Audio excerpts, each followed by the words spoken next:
So anyway, I'll just share what my rich dad taught me, and then we can move on.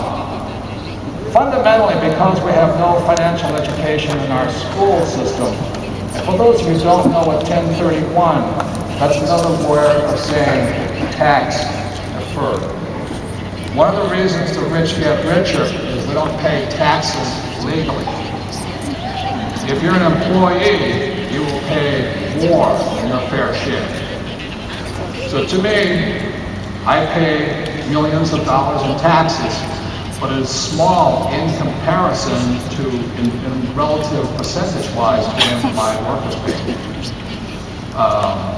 Warren Buffett just said it's tragic that his secretary pays a higher percentage of tax than he does. So one of the biggest mistakes is saying to your child, go to school and get a safe, secure job, is you will pay more than your fair share in taxes. And so that's one of the biggest problems. Okay, so anyway, this is what my rich dad began teaching me using the game of Monopoly. And this is called this is the basics of accounting.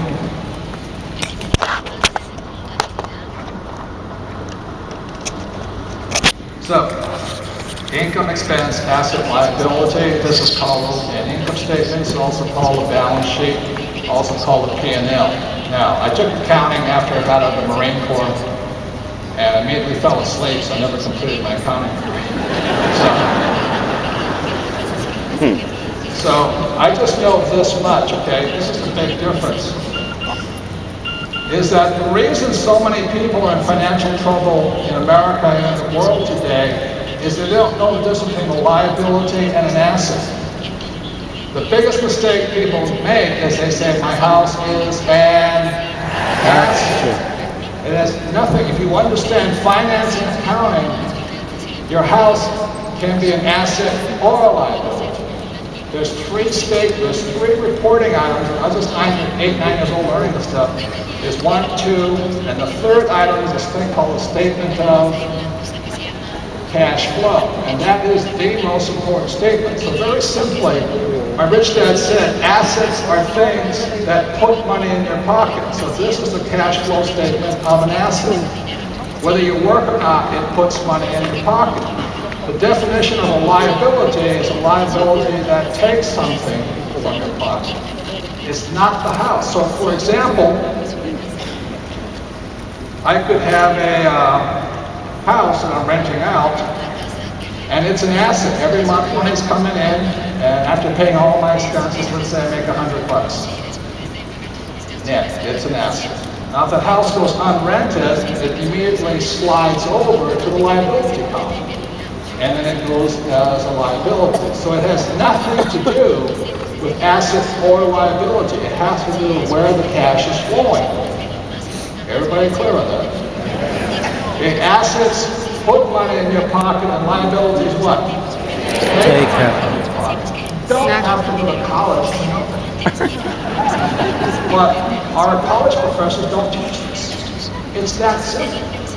So the reason, so what Monopoly was saying is you get 4 greenhouses, and then eventually it becomes this big red hotel. I went to my rich dad and said, is that all it takes? He goes, yeah. My life changed. I said, so why am I studying calculus? He said, I don't know.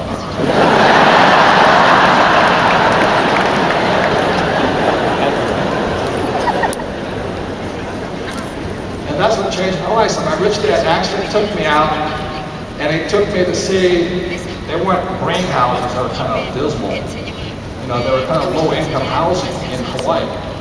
And I'm sitting looking at these houses going, he says, these, on the Monopoly board, these are my dream houses.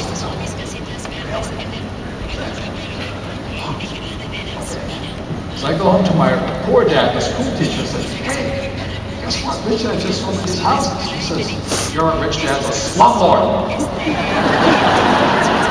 So I go to my rich dad and I say, my dad called me a slumlord. He says, well, because your dad's a communist, that's why.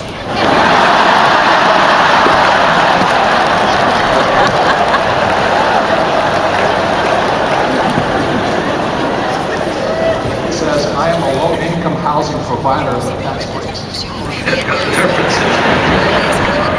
So basically that was the beginning. By the time I was 10 years old, I understood it. I understood it. I knew I could be rich. When I was 19, and the problem was it didn't cause problems in school. I flunked out of school twice because I couldn't write. And I flunked my sophomore year of English and my senior year of English. And it wasn't because I couldn't write. My teacher didn't like what I wrote. And one teacher, who was this redneck from Mississippi, white guy, and he's teaching a bunch of local kids like me from the hood, you know? This giant turkey white guy walks into the room, and here's all those Asian guys sitting like this, and he wants us to understand about life in Mississippi during slavery. I raised my hand and said, "I understand that very well." I said, "It wasn't in Mississippi, it's here in Hawaii, you know?" He said, "You shouldn't say that, this is America." I said, "You should not say things against this country." I said, "I thought this country was a free speech country." So for some reason I got an F. I don't understand why. What he got me for was 10 spelling mistakes. This was before spell checks, anyway, it was gone. And my second teacher failed me. She was a great lady, Miss Akamo. She probably still Miss Akamo.